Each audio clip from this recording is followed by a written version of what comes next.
Video ini berisi penjelasan mengenai introduksi terhadap kitab Nahum.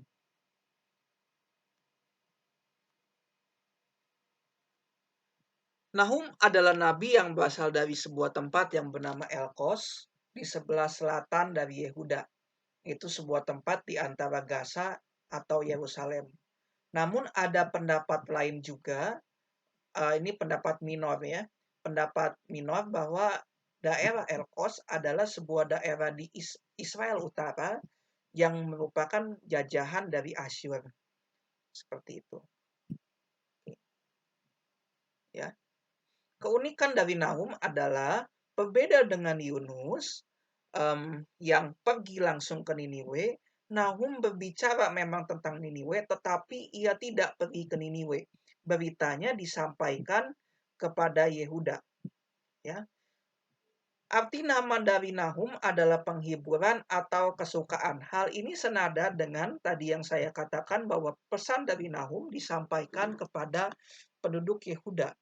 Pesan ini ketika disampaikan kepada Yehuda, maka kehancuran Niniwe menjadi sebuah berita penghiburan bagi mereka. Seperti itu. Nahum adalah tandem atau pasangan dari Yunus.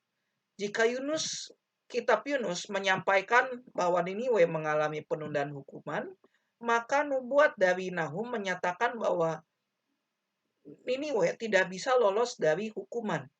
Hukuman atas Niniwe yang telah disampaikan di dalam kitab Yunus akhirnya tergenapi kurang lebih 100 tahun kemudian setelah Yunus bernubuat langsung kepada penduduk Niniwe.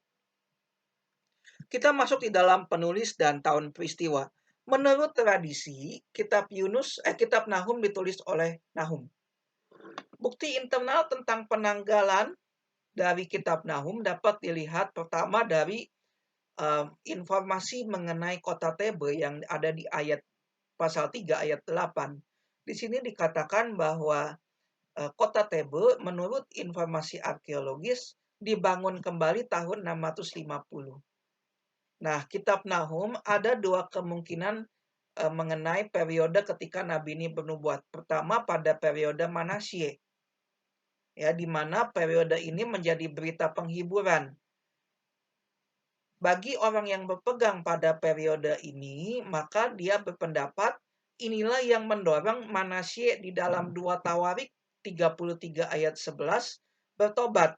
Di dalam ayat ini dikatakan setelah Manasye dibuang ke Asyur, maka Manasye bertobat dan Manasye pulang kembali. Kemungkinan besar kalau bagi mereka yang berpendapat pada periode ini, maka inilah penyebab pertobatan dari Manasye. Tapi ada kemungkinan yang lain bahwa peristiwa Nahum menjadi penghiburan, menjadi semangat bagi orang-orang Yehuda untuk melaksanakan reformasi Yosia yang dilakukan pada tahun 615 sebelum Masehi.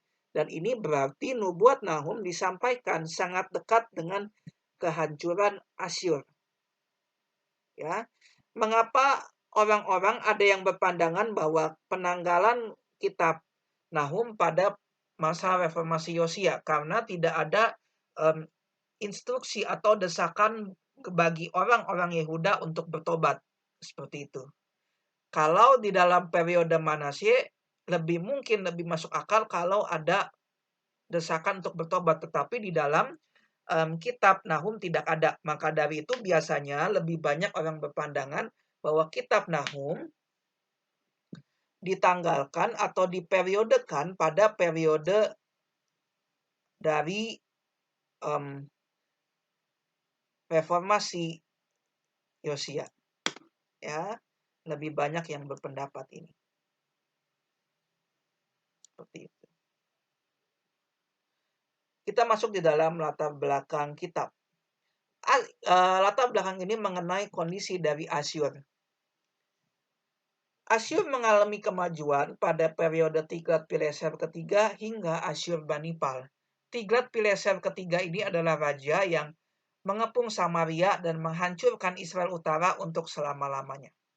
Tetapi kemudian setelah periode raja-raja ini, Asyur mengalami kemunduran.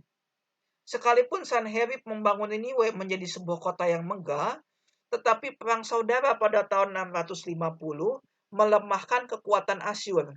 Ya, memang pemberontakan berhasil diatasi, tetapi pada akhirnya militer Asyur merosot dengan kuat kekuatannya sehingga hancur pada tahun 612 sebelum Masehi.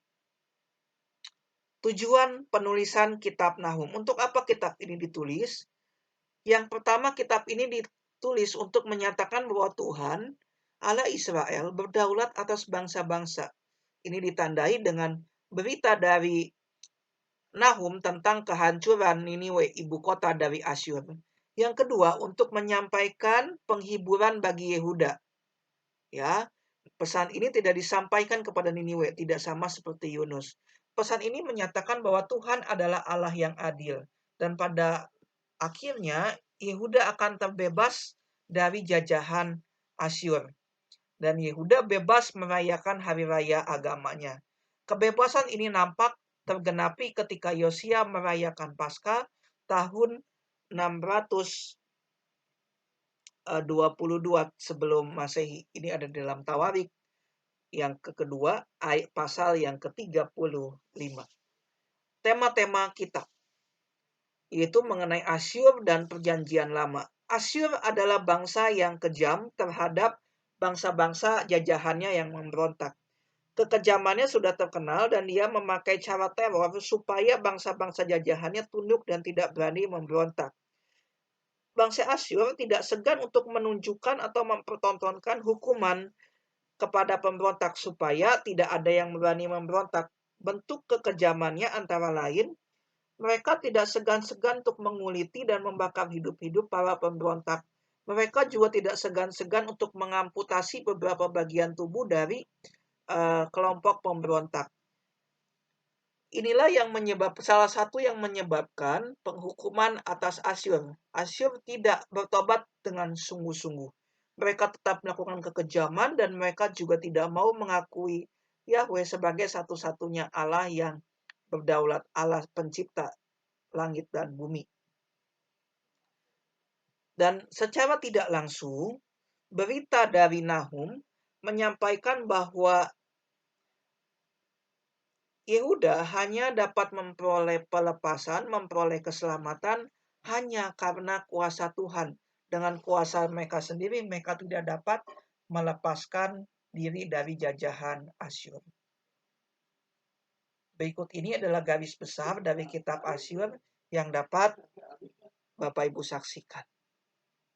Demikian penjelasan mengenai introduksi kitab Nahum.